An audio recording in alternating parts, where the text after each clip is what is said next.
ایک زازان نام کا نا گویا تھا، آواز بڑی سریلی تھی۔ شراب خانے میں جب محفل سجتی تھی تو معاذ اللہ وہ گانے گایا کرتا تھا، سریلی آواز تھی۔ حضرت عبداللہ ابن مسعود حضور کے صحابی، حضور نے فرمایا عبداللہ ابن مسعود اسی طرح قرآن پڑھتے ہیں جس طرح میرے اوپر نازل ہوا تھا۔ عبداللہ ابن مسعود نا چھوٹا قد، پتلی پتلی ٹانگیں تھی حضرت عبداللہ ابن مسعود کی۔ ایک دن درخت پہ چڑھے ہوئے ہوتے تھے، کچھ لوگوں نے نا، بچے کرتے ہیں نا مذاق، معاذ اللہ کچھ نے کہا کتنی پتلی ٹانگیں۔ اللہ کے محبوب علیہ السلام نے فرمایا قیامت کے دن عبداللہ ابن مسعود کی ٹانگوں کا وزن احد پہاڑ سے بھی زیادہ ہوگا۔ زبردست صحابی ہے۔ اور حضور نے فرمایا میں نے جس کو گورنر بنایا، کسی جگہ امیر بنایا، مشورہ کر کے بنایا، اگر میں کسی کو بغیر مشورے کے امیر بناتا تو عبداللہ ابن مسعود کو بناتا۔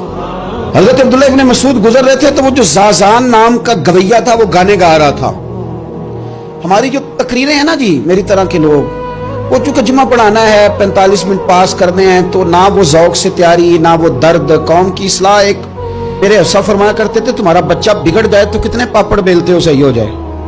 یکدم خدا نہ خواستہ خاکم بدہن کروڑ دفعہ اللہ معاف کرے کسی باپ کو رات کو خبر مل جائے کہ تیرا بیٹا نشہ کرتا ہے، سوئے گا رات کو؟ روئے گا کہ نہیں مصلی بچھا کے؟ لیکن یہ صرف اپنے بیٹے کے بارے میں ہے۔ کاش قوم کے ہر بیٹے کے بارے میں ہمارا یہی ذہن بن جائے کہ یار یہ کیوں بگڑ گیا ہے، اور اس درد سے جب ہم اصلاح کریں گے، تقریر کریں گے، پھر آپ محسوس کریں گے کہ اللہ اس میں اثر بھی پیدا کرے، اس میں تاثیر آتی۔ حضرت عبداللہ ابن مسعود گزرے تو اب درد تھا نا دل کے اندر، اور اگر کسی نے توبہ کرنی ہے تو ایک جملے سے بھی کر لینی ہے۔ آپ گزرے، سریلی آواز کانوں میں آئی، کھڑے ہو کے کہنے لگے کون ہے؟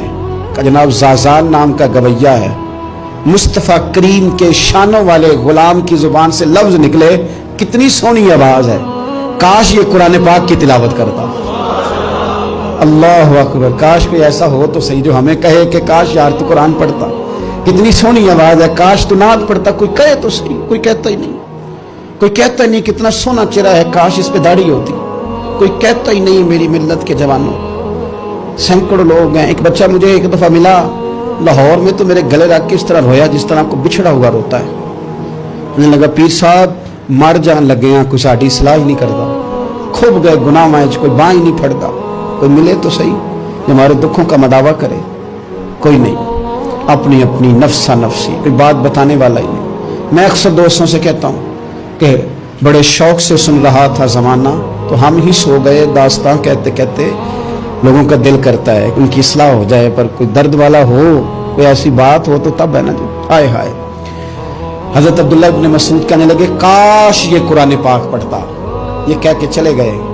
باہر وہ نکلا نا، جب سارے لوگ باہر نکلے اس معاذ اللہ بری مجلس سے، تو چین گوئیاں ہو رہی تھی کہ آج تو یہاں حضرت عبداللہ ابن مسعود بھی آئے تھے۔